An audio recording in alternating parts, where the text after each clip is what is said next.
Trump announces Tom Homan as incoming border czar. President-elect Donald Trump announced late Sunday that Tom Homan, the former acting director of U.S. Immigration and Customs Enforcement who backed his controversial zero-tolerance policy, will be his administration's border czar. I am pleased to announce that the former ICE director and stalwart on border control, Tom Homan, will be joining the Trump administration in charge of our nation's borders, the border czar, including but not limited to the southern border, the northern border, all maritime and aviation security, Trump said on Truth Social. I've known Tom for a long time, and there is nobody better at policing and controlling our borders, the Post continued. Likewise, Tom Homan will be in charge of all deportation of illegal aliens back to their country of origin. Congratulations to Tom.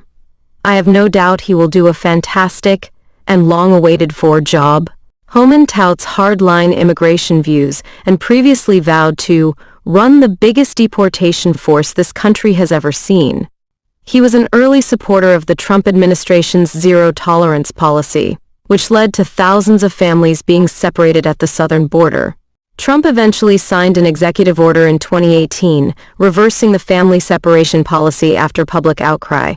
In an interview with CBS's 60 Minutes that aired in October, Homan was asked whether there was a way to carry out mass deportations without separating families. Of course there is. Families can be deported together, he responded. Homan is a visiting fellow at the Heritage Foundation, a conservative group. He was a contributor to Project 2025's Mandate for Leadership book. He is also the president and CEO of Border 911, a nonprofit group that warns of the supposed threat posed by undocumented immigrants. Border 911 and the Heritage Foundation did not immediately respond to requests for Homan's comment. It's going to be a well-targeted, planned operation conducted by the men of ICE. The men and women of ICE do this daily. They're good at it, Homan said Sunday in a Fox News interview, adding that deportations would be a humane operation.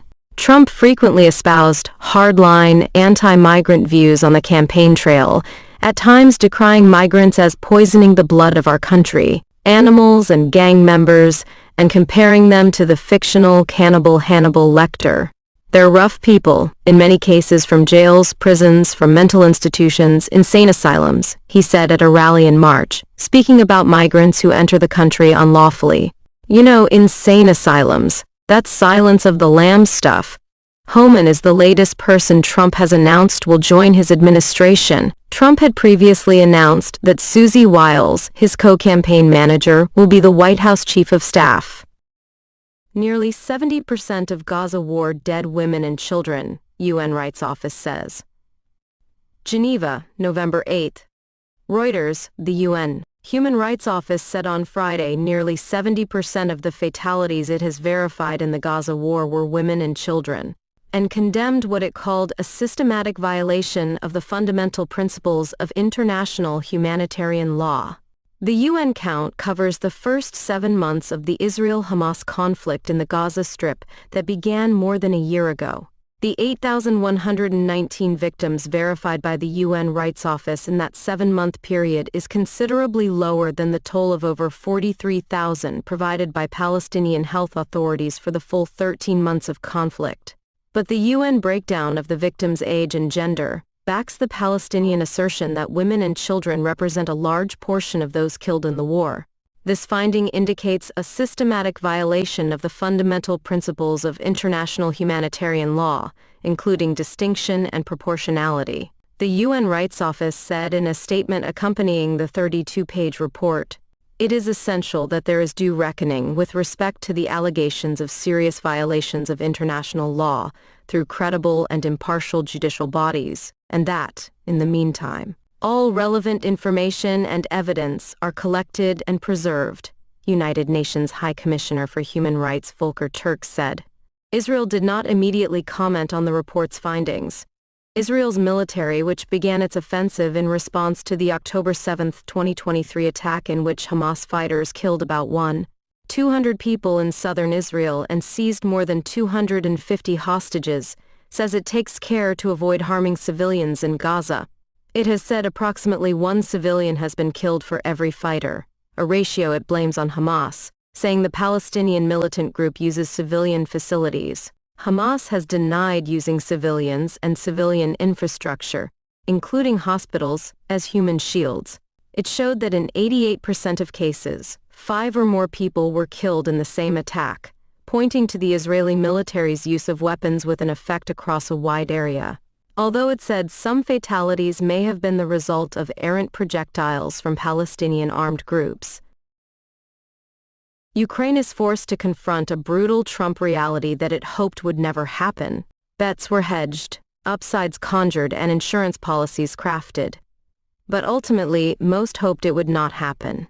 Ukraine and its NATO allies have had for months to entertain the idea of a Trump victory, juggling conceits of a strongman U.S. president who might be a yet tougher ally, a dealmaker who might bring a favorable peace, or fresh eyes who might see a new end to a fatiguing war. This was but a comforting fiction. The road ahead for Kyiv is extremely stark. There should be no enduring mystery about what a Trump presidency means for Ukraine. Donald Trump has said he would end the war in 24 hours, but not how. He also said that Zelensky should never have let that war start, and dubbed him one of the greatest salesmen I have ever seen, who gets $100 billion on every visit to Congress. As of this morning, the fact these statements are wild exaggerations ceased to really matter. They became the warped lens through which the president-elect of the United States will perceive the largest conflict in Europe since the Nazis. Trump may appoint a cabinet that mildly adjusts the pace or tone of his instincts, but in the end he wants out.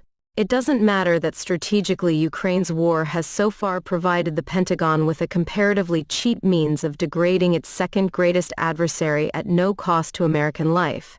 It is an anathema to 2 of Trump's first-term dislikes, costly U.S. military engagement abroad, and upsetting Russian President Vladimir Putin. The Kremlin's initial response, that U.S.-Russia relations could not get any worse than they are now under President Joe Biden, surely belies glee. The year ahead was for Russia, according to most analysis, a careful gamble. Moscow has been positioning forces on the hilltops around Ukraine's military hubs in the Donbass, near Pokrovsk, Kurakhove, Chasiv Yar, to enable this winter the punishing squeeze of Kyiv out of the Donetsk region. Success in Donetsk could leave the path to major cities like Dnipro and Zaporizhzhia wide open, making the Ukrainian capital suddenly very vulnerable, and likely tipping the scales of the war. Yet the clock has been ticking on Russia's efforts.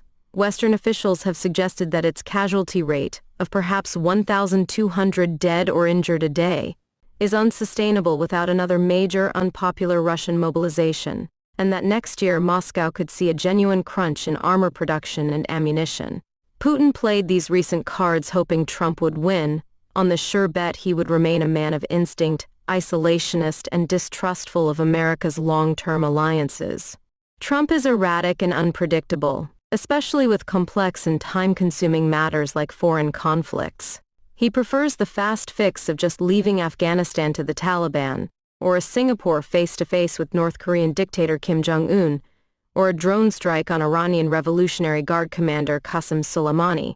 We may never learn if he really studied the direction he imposes on Ukraine, or if he just never again wants to talk about the war, or spend money on it. Whatever the speed or detail of the Trump approach, the damage will still be palpable in the weeks ahead. I recall in December of last year, the massive blow to morale among Ukrainian troops when Congress stalled U.S. military aid for around 6 months. Frontline troops told me they would have to flee their positions without that help, even if they knew the Biden administration still wanted, in principle, to have their back. Now they must deal with the tables turned, the possibility that some aid still drips through from the Pentagon and European NATO allies, but that the Trump administration has instead taken a hostile posture at Kyiv's spine. Furthermore, Trump enters the White House at perhaps the most perilous time for Kyiv since the start of the war.